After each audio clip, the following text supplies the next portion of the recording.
ராமானுஜரை பத்தி நாம சொல்றது என்ன? பாரதிதாசன் ஒரு கவிஞர் இருந்தார் பாருங்க, பாரதியார் இல்ல, பாரதிதாசன். அவர் எழுதியிருக்கார் ராமானுஜர் பத்தி. முத்தியோ சிலரது சொத்தென இருக்கையில் இத்தமிழ்நாடு தன் இருந்தவ பயனால் ராமானுசனை ஈன்றதன்றோ. அதுவரை முக்தி என்பது ஏதோ ஒரு சிலர் சாராருக்கு மட்டும் உரியதுன்னு ஒரு கருத்து நிலவி வந்தது.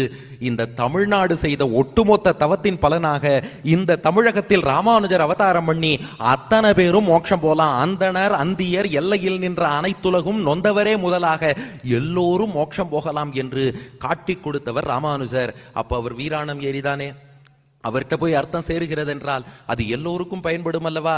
1000 ஆண்டுகள் முன்னாடி அவர் பண்ண புரட்சியை இப்ப வேற யாரும் பண்ண போறது இல்லை. ராமானுஜர் தான் அன்று செய்து கொடுத்தார். அத்தனை பேருக்கும் இறைவன் பொதுவானவன், எல்லோரும் பகவான் அடையலாம்.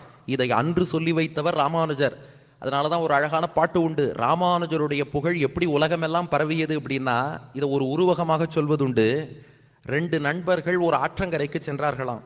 அந்த ஆற்றங்கரையில பார்த்தா ஒரு அன்னப்பறவை வருத்தமா உட்கார்ந்து இருந்தது. இவர் அவர்கிட்ட கேட்டார், அந்த அன்னப்பறவை ஏன் வருத்தமா இருக்கு? ஏதாவது வெங்கடேஷ் உபன்யாசம் ஏதாவது கேட்டு கொடுத்தா ஏன் அது இவ்வளவு வருத்தமா தள்ள கை வச்சுன்னு உட்காந்துருக்கு அப்படின்னு கேட்டாராம். அதுக்கு இன்னொருத்தர் சொன்னாராம், அந்த அன்னப்பறவை தன் ஆற்றலை இழந்து விட்டது, அதனாலதான் வருத்தமா இருக்குன்னார்.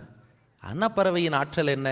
அதான் சொல்றோமே, இந்த கல்வி கரையில கற்பவர் நாள் சில மெல்ல நினைக்கின் பிணிப்பல தெளிதின் ஆராய்ந்து அமைவுடைய கற்பரே நீரொழிந்து பாலுன் குறுகின் தெரிந்து. தமிழ் பாட்டு இலக்கியத்துல இந்த தண்ணீரையும் பாலையும் சேர்த்து வச்சோம்னா அன்னப்பறவை என்ன பண்ணும்? தண்ணீரை விலக்கிட்டு பாலை மட்டும் எடுத்துக்கும். அந்த ஆற்றலை அன்னப்பறவை இழந்துருத்தான், அதனால வருத்தமா உட்காந்துருக்குன்னார். இவர் கேட்டாரா, அது பிரம்மா அன்னப்பறவைக்கு கொடுத்த வரமாச்சே, தண்ணீரையும் பாலையும் பிரித்தருவாய்னு சொல்லி அன்னப்பறவைக்கு பிரம்மானா வரம் கொடுத்தார், எப்படி அந்த ஆற்றலை இழந்ததுன்னு கேட்டார். அதுக்கு அவர் சொன்னாராம், எல்லாம் ராமானுஜர் தான் காரணம், நம்ம பரமஹம்சரான ராமானுஜர் தான் காரணம். நம்ம ஆச்சாரிய சுவாமிகள் சன்னியாசிகள்லாம் இருக்கா பாருங்க, அவளை பரமஹம்சர்கள்னு சொல்லுவோம். ஹம்சம்னா அன்னப்பறவை, அவள்லாம் மிக உயர்ந்த அன்னப்பறவை போல.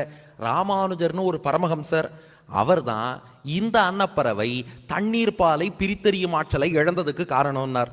அவர் சொன்னார், நீங்க பேசுறது ஒண்ணுமே புரியலையே. ராமானுஜர் அன்னப்பறவையே என்ன பண்ணார்? அவரால் இது ஏன் தன் ஆற்றலை இழக்கணும்னு கேட்டார். இப்ப அவர் பதில் சொன்னாராம், அது வேற ஒன்றும் இல்லை, ராமானுஜர் வேதத்தின் பொருளை கடைக்கோடி பாமரன் வரை எல்லாருக்கும் கொண்டு போய் சேர்த்தார். எல்லாருக்கும் பெருமாள் பொதுவானவர் என்று எல்லாரிடத்திலும் எம்பெருமானை கொண்டு போய் சேர்த்தவர் ராமானுஜர். அதனால ராமானுஜருடைய புகழ் உலகமெல்லாம் பரவி விட்டது. புகழின் நிறம் என்னன்னா வெண்மையாம். யாரோ வறுமையின் நிறம் சிவப்புங்கிறா, புகழின் நிறம் வெண்மையாம். ராமானுஜருடைய புகழ் உலகமெல்லாம் அவருடைய புகழின் பிரதிபலிப்பால் உலகமே வெளுப்பா இருக்கு. உலகமே வெளுத்து போனதுனால பால் மட்டும் இல்ல, தண்ணீரும் வெளுத்து போயிடுதான். எல்லாம் வெளுப்பா இருக்கிறதுனால இப்ப தண்ணீரும் வெளுப்பா இருக்கு, இப்ப தண்ணீரும் வெளுப்பா இருக்கு, பாலும் வெளுப்பா இருக்கு.